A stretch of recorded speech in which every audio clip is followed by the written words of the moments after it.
چنن راضی وطن تا بیانو کلا مهاجرا لأغزن چاپر یال راشا گلاب گلا مهاجرا لأغزن چاپر یال راشا گلاب گلا مهاجرا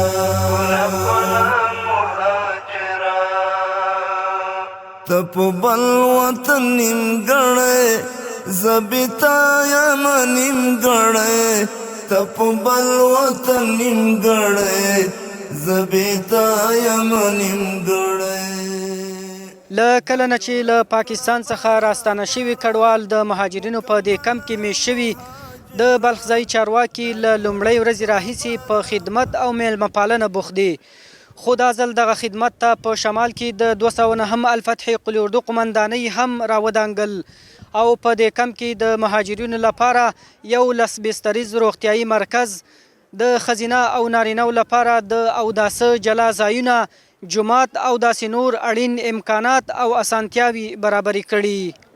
لسګونه کلونه کیږي چې پر ګران هیواد د بهرنیو یرغلونو او کورنیو جګړو په پایله کې میلیونونه افغانان په نورو هیوادونو کې د کډوالۍ ژوند ته اړ شول، چې ډیری افغانان ګاونډیو هیوادونو کې دېره شول. دا چې پرته له شکه پردی کټ تر نیمو شپو وي، ځکه خو دا وخت وینو چې ګڼ شمېر هیوادوال مو له پاکستان نه په بدحال کې راشړل کیږي او ډیر کله غوندې یو ځل بیا د افغانانو ژوند وروسته له هغه له ننګونو سره مخ کړ چې دغه هیواد د روانې نومبر میاشتې له پیل راهیسې په زور او جبر د افغان کډوالو د بیرته ستنېدو بهیر پیل کړ او تر دې مهاله زرګونه کورنۍ بیرته افغانستان ته ستنې شوي دي او د جبر ویستلو دغه لړۍ لا هم روانه ساتلي. دا چې یقینا دغه راستنېدونکي هیوادوال مو له هره پلوه در په دره بېوزلي او د هر راز مرستې مستحق دي، نو دلته د افغانستان اسلامي امارت مسؤلینو د هیواد په ټولو ولایتونو کې دغه افغانانو د پالنې لپاره منظمه تابع ونیوله او خپل ټول پام یې د کډوالو ستونزو ته ورواړاوه چې هر افغان او مسؤل شخص په پوره ایماندارۍ تر خپل وسه دغه کډوالو خدمت وکړ.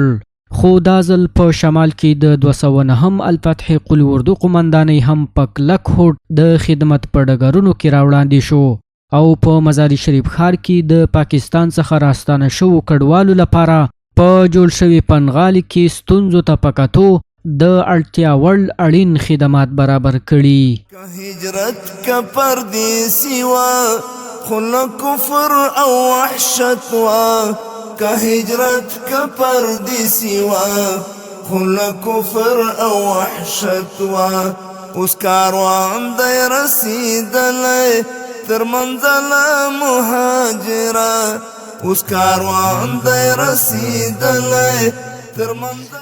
لکه څرنګه چې تاسو شاهد یاست چې د پیل حال چې موږ تاسو کوم ځای کې موقعیت لرو، دلته د افغان کډوالو لپاره پنډغالی جوړ شوی. دلته یوه معزفه کمیټه ده چې د هر ریاست نمایندګان پکې شته. بیا په دې سربیره د 209 الفتح قلی اردو قمندانۍ د خاصو په هدایاتو په اساس موږ دلته راغلو د افغان مهاجرینو د افغان کډوالو د مشکلاتو ته په کتو موږ وتوانېدو چې دلته 11 بستریز روغتون آماده کړو چې دا د دې ځایه شدید ضرورت و چې لله الحمد زمونږ روغتون آماده ده، 24 ساعته خپل خدمات وړاندې کوي، ښځینه او نارینه ډاکټران شته، کوم مریضان دلته تداوي کیږي خو هغه ده که نه امبولانسان شته هغوی 100 بستریز روغتون ته انتقال کیږي. د دې سربیره د دې ځای یوه غټه ستونزه د تشنابونو وه چې لله الحمد 4 بابه کانکسونه چې په هغې کې په لسګونه تشنابونه ځای په ځای شوي دي، د هغوی د اوبو د برق ټول سیستم آماده ده، افغان مهاجرین د هغې نه استفاده کوي. او دریمه غټه ستونزه د دې ځای د مسجد وه، چونکې دلته افغان کډوال میشت دي، د هغوی لپاره ضرور وه چې د عبادت لپاره یو ځای ولري. لله الحمد دوی د مسجد ستونزه حل شوې ده، یو باب مسجد دوی دپاره آماده ده، سره وساته دوی کولی شي په هغې کې خپل عبادت ترسره کړي. وین صاحب که دلته راته تشریح کوي چې څومره پرسونل و ستاسو دلته عملا په دې مرکز کې کار کوي؟ زمونږ ترتیب داسې ده چې د افغان مهاجرینو تعداد ته ګورو. څومره چې افغان مهاجرین افغان کډوال دلته زیاتیږي، هر څومره پرسونل ته چې ضرورت شي لله الحمد موږ کولی شو چې دومره پرسونل دلته راولو. فی الحال دومره پرسونل موږ لرو چې د دې ځای ټول خدمات سره انجام کوي او هغه د دې لپاره کفایت کوي. هغه د صحت په بخش کې، هغه د اوبو رسونې په بخش کې، هغه د نورو خدماتو په بخش کې لله الحمد کار روان ده. او دا کم بلته چې دا مرکز تاسو جوړ کړی روغتیايي مرکز، دا به تر څومره وخته پورې؟ تر هغې چې څو اخرنی افغان کډوال ځای په ځای شوی نه وي، انشاءالله العزیز د مشرتابه هدایاتو په اساس به موږ همدلته یو او د خپل افغان مهاجرینو سره به لاس په لاس اوږه په اوږه ولاړو او د دې خدمت به کوو. خواهم مطمئن وم خو بس هسې مجبوري وه، خواهم مطمئن وم خو بس هسې مجبوري وه، کنه وضع مې لیدله او څارله مهاجره، کنه وضع مې لیدله او څارله مهاجره، له اغزن چاپېریال راشه ګلاب ګله مهاجره. درنو لیدونکو، موږ په دې کم کې ولاړ یو د نصرت صاحب سره چې ځینې برخې موږ ته تشریح کړې په خپل ویناو کې، ځینې برخې پاتې دي. دا به عملا موږ ته په هغه ځای کې تشریح کړي چې کومې برخې دوی فعاله کړي دي او نور به کوم امکانات دوی برابروي. دا د افغان کډوالو په پنډغالي کې مسجد چونکې یو اشد ضرورت و، موږ تاسو ټول مسلمانان یو، باید یو د عبادت ځای ولرو. نو الحمدلله د 209 الفتح قلی اردو قمندانۍ لخوا چې کومه اضطراري کمیټه جوړه شوې ده، هغه کمیټه وتوانېده چې د افغان کډوالو لپاره یو باب مسجد جوړ کړي. تاسې ګورئ چې 100% د استفادې وړ ده او د باد و باران او د هر څه نه په امان کې افغان کډوال کولی شي چې خپل لمونځ ادا کړي او په اطمینان سره ادا کړي. څو نفره پکې ځایږي دي کې؟ تقریبا د افغان کډوالو تعداد ته په کتو ټول افغان کډوال په دې کې ځایږي، او که بیا هم د افغان کډوالو تعداد زیاتیږي موږ د دوی ظرفیت ته په کتو سره خپل خدمات هم لوړوو، هغه د مسجد ساحه ورته ستروو. کور ودان. بله کومه برخه تاسو فعاله کړې چې هلته ورشو له نږدې وګورو؟ دویمه برخه خو موږ مهمه د تشنابونو ده چې سیار تشنابونه دي. لله الحمد په د افغان کډوالو دا یوه غټه ستونزه وه، چونکې ملي دفاع وزارت بیا خاصتا د 209 الفتح قلی اردو قمندانۍ لخوا موږ ته خاص هدایت وشول چې د افغان کډوالو دغه ستونزه باید موږ حل کړو. تاسې ګورئ شاته یو کانیکس ده، په دې کانیکس کې دننه تقریبا 8-9 تشنابونه دي. بیا د دې تشنابونو لپاره موږ ذخیرې هم راوړي او وخت په وخت زموږ همکارانو لخوا د ذخیرې ډکیږي تر څو افغان کډوال د دې نه استفاده وکړي. او دا د دې کیمپ لویه ستونزه وه، ځای په ځای باندې موږ 4 کنیکسونه ځای په ځای کړي او په هر کنیکس کې تقریبا 8-9 تشنابونه دي. افغان کډوال ډېره خوښي څرګنده کړي په یاد خدمت باندې. دلته موږ وینو خس لرګي، دا هم تاسو راوړي که څنګه؟ دلته په د افغان کډوالو په پنډغاله کې یوه بله غټه ستونزه دا ده چې دلته ګرمې اوبه نشته، چونکې اوس موسم یخ ده او د چایو لپاره هم دوی داسې بندوبست نه لري. نو موږ لازم وګڼله چې دوی دپاره د ګرمو اوبو بندوبست وکړو. لرګي او خس خاشاک مې راوړي، سر له سبا انشاءالله العزیز 50,000 لیتره ټنکي به راوړو، هغې ته به 24 ساعته یو سړی یو کس موظف کوو تر څو د افغان کډوالو لپاره ګرمې اوبه مهیا کړي او دوی استفاده ترې وکړي. کور ودان. منګه خو دا 2 برخې ولیدې تقریبا چې دا لرګي و، درېیمه برخه تاسو امکانات برابر کړي. درېیمه برخه د روغتیايي مرکز د داخل ته روغتیايي مرکز ته بلاړ شو چې تاسو اوس عملا څومره ډاکټران په دې کې په کار مصروفه دي؟ روغتون ته به هم لاړ شو. مخکې له روغتونه تاسې ګورئ چې یو واره د اطفایه هم دلته ځای په ځای شوي ده، د دې لپاره چې چونکې دلته خیمې دي، افغان کډوال کله وخت د خیمو سره اور بل کی، خدای نخواسته دلته کوم اور راځي یا کومه حادثه پیښیږي، نو موږ احتیاطاً اطفایه هم راغوښتي تر څو دلته کومه حادثه پیښه نشي او که پیښیږي او په عاجله توګه باندې هغه کنټرول شي. تاسو دلته د قلی اردو د قمندانۍ د څو ټیمونه راغلي دلته چې په کار مصروف یې؟ د 209 الفتح قلی اردو قمندان صاحب او رهبرۍ موږ ته هدایت داسې کړي چې په قلی اردو کې دننه هر هغه څوک چې تاسې ورته ضرورت لرئ تاسې په خدمت کې دي. دلته اوس مهال صحیه ټیم ده او دارنګ د تسهیلاتو ټیم ده، انجینري بخش ده دا ټول بخښونه موږ ته په کنټرول کې راکړي. ضرورت ته په کتو، خدمت ته په کتو، هر چا ته موږ وایو هغوی راځي خپل خدمت سره انجام کوي. چونکې دا ځای ډېر خاکباد لري د دې لپاره چې هغه مریضانو تداوي هم وشي او د دوی صحت ته هم کتنه شوې وي. نو دلته موږ جغل اچولی ده چې د خاک او خاورو مخه مو نیولې وي. دا ځای تاسو ته ګورئ، کیمرامین صاحب تاسو ته وښیي، دلته موږ جغل اندازي کړي تر څو دلته ګرد و غبار نه وي چې مریضان لا هم پسې مریضان نه شي. مخامخ تاسو ګورئ موږ لس بستریز روغتون ده چې 4 بسترې د ښځینهو دي او 6 بسترې د نرینهو دپاره دي. نو دلته ټول هغه افغان کډوال چې هغه مریضي ولري نو دوی تداوي کیږي.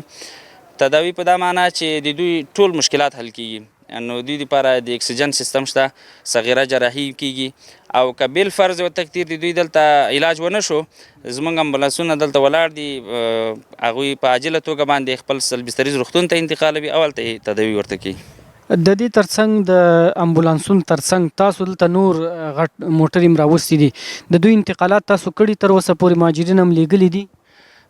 د 209 الفتح قل اردو قمندانۍ لخوا موږ ته هدایت همداسې شوي چې تاسې خپل غټ وسایط چې هغه انټرنیشنل دي له ځان سره بوځئ او هغه افغان کډوال چې هغه د دې وس توان نه لري چې یو ځای خپله کور او کډه انتقال کړي، هغوی سره همکاري وکړئ. خو چونکې موږ وخت کم کېږي چې دلته راغلي یو، نو انټرنیشنالان مو ولاړ دي. هر افغان کډوال چې وغواړي چې مثال موږ یې کډه ورته انتقال کړو، انشاءالله ورته انتقالوو. او د دې ترڅنګ یوه بله غټه پروژه دا ده چې د قمندانۍ لخوا د رهبرۍ لخوا موږ ته یو څه نغدي او څه غذایي مواد راکړل شول چې هغه هم دلته موږ ذخیره کړي دي. هغه افغان کډوال چې هغه ډېر مجبوره دي، بېوسه دي، بېتوانه دي، نو انشاءالله العزیز په راتلونکي کې به هغه مواد هم دوی ته توزیع کړو چې په هغې کې وریژې دي، بوره ده، شین چای ده، لوبیا ده او اوړه دي. دا تقریبا څو شیان دي چې دا به انشاءالله العزیز دوی ته توزیع کېږي. نو یو وارې به تاسو سروې کوئ بیا به توزیع کوئ؟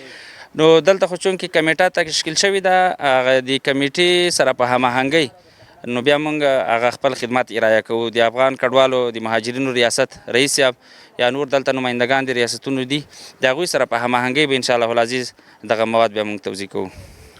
د دې ترڅنګ دا 3-4 برخې تاسو تشریح کړلې، موږ واضح هم کړلې، نور کوم برخې تاسو پلان کې لرئ او یا هم پاله کړي؟ یوه بله برخه چې مهمه برخه ده چې دلته برېښنا چونکې وجود نه لري، نو موږ دلته یو غټ جنریټر راوړی چې د ټول کمپ ته د برېښنا ظرفیت لري چې موږ برېښنا ورکړو. اوس مهال زموږ د مسلکي انجینرانو لخوا ټولو هغو ځایونو ته برق وصل شوی ده چې هلته اشد ضرورت ده. انشاءالله العزیز په نږدې راتلونکي کې به کوشش وکړو چې ټولو افغان کډوالو ته چې دلته میشت دي هغوی ته برق وصل کړو. د بلخ ځایي چارواکي وایي حکومت هڅه کوي چې د کډوالو باعزته راستنېدو لپاره شته امکاناتو ته په پام دوی ته اسانتیاوې برابرې کړي او په مهمو برنامو کې به د هغوی اړتیاوې په پام کې ونیول شي. امروز همگی ما شما در صحنه حاضر هستیم.